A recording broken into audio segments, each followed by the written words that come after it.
The screens on the New York Mercantile Exchange didn't just flicker, they detonated. Traders who were sipping coffee one second were standing on chairs the next.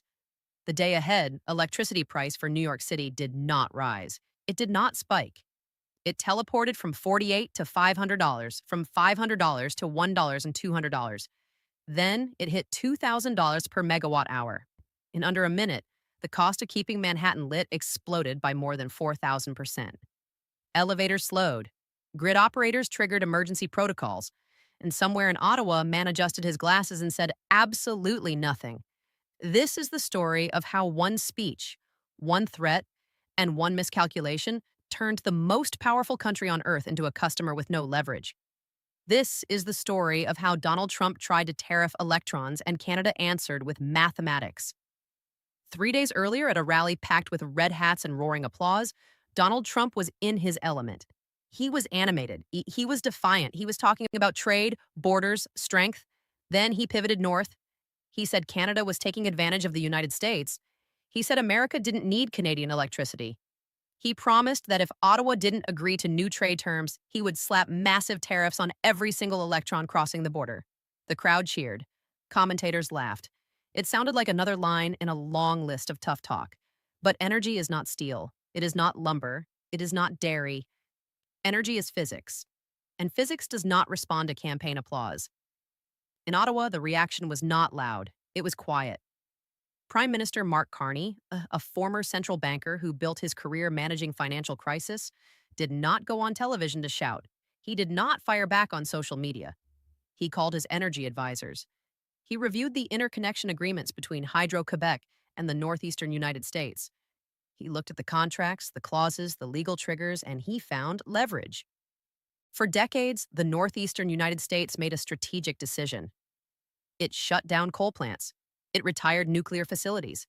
It blocked new gas pipelines. In their place, it built transmission lines north. Quebec's massive hydroelectric dams, colossal structures visible from space, generate more power than the province can use. That surplus flows south into New York, Vermont, New Hampshire, and Massachusetts. On many days, nearly 20% of New York City's electricity comes from Canada. In parts of New England, the dependency is even deeper. It was efficient. It was clean. It was cheap.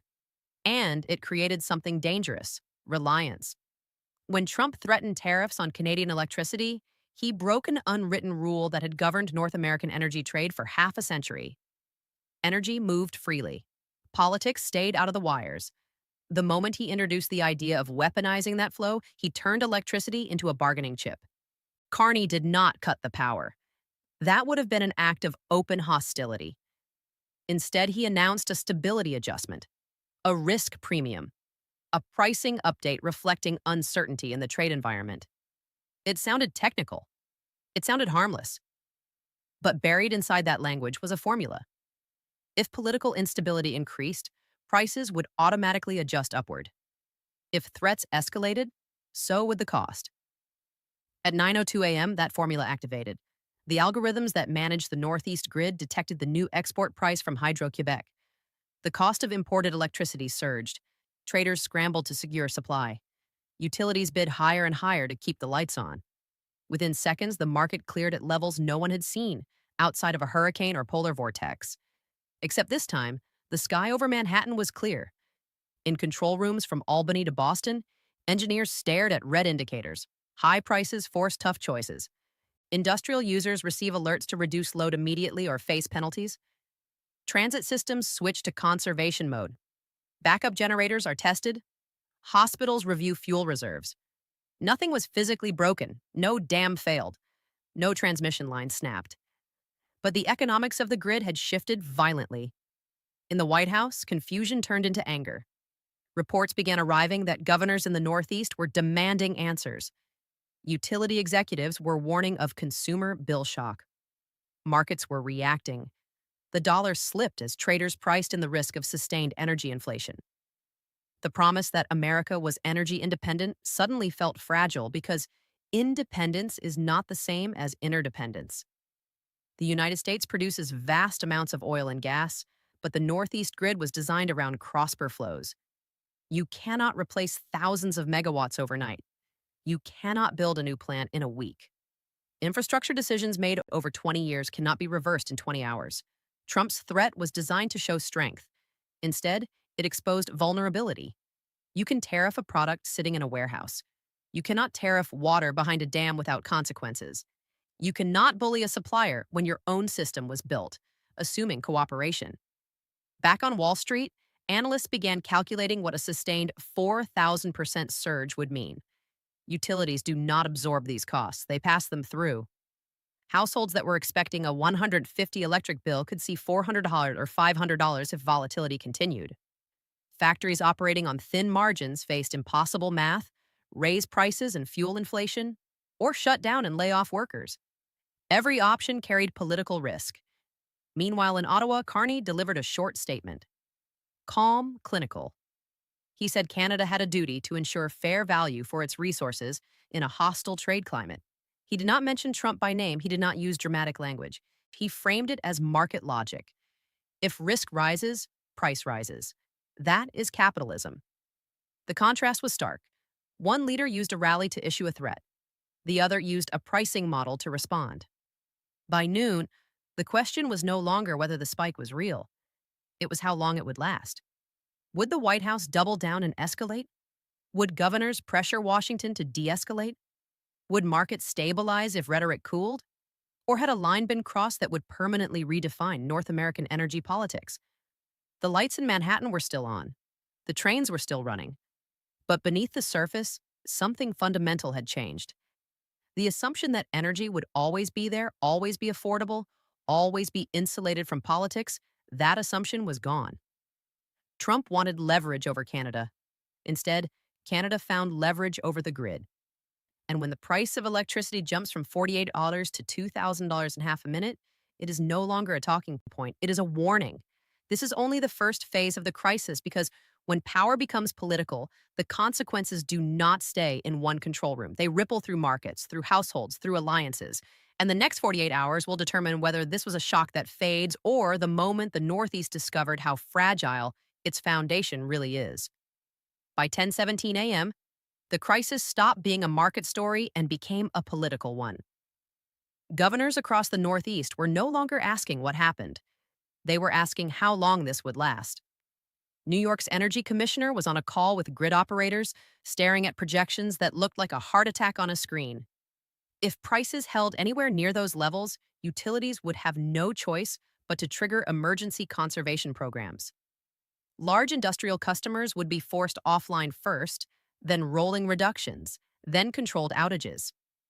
Boston's mayor was briefed that subway frequency might need to be reduced if the grid tightened further, not because there was no electricity, but because the cost of securing it had become punishing. Electricity markets don't collapse with explosions. They collapse with invoices. And the invoices were coming. Inside the White House, advisors tried to spin the surge as temporary volatility. They told reporters the United States had plenty of domestic energy. Technically, that was true. America produces enormous amounts of natural gas. It drills, it fracks, it exports. But production is not the same thing as delivery. The pipelines that would bring more gas into New England were never built. Environmental lawsuits blocked them. State regulators delayed them. Nuclear plants were shut down before replacements were ready. The grid was redesigned around imports. That decision had seemed smart for years. Clean, cheap hydro from Quebec filled the gap. Carbon emissions dropped. Consumers saved money.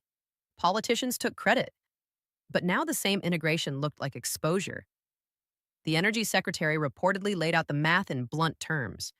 Replacing even half of the Canadian imports would require restarting dormant fossil fuel plants or rushing emergency fuel contracts. That takes time, permits, logistics. And even if it could be done, the cost would still be far higher than the old hydro contracts. There was no quick switch to flip. Meanwhile, in Ottawa, something even more strategic was unfolding. Carney wasn't just adjusting prices. He was shaping perception. Canadian officials quietly briefed European diplomats that Canada was responding to unpredictable trade aggression. They emphasized that Canada remained a reliable partner so long as agreements were respected. The message was subtle but powerful. Instability was not coming from Ottawa. Markets listened to narratives as much as numbers. Currency traders noticed. The US dollar dipped against several major currencies as investors recalculated political risk. Bond yields twitched higher on fears that sustained energy inflation would complicate monetary policy.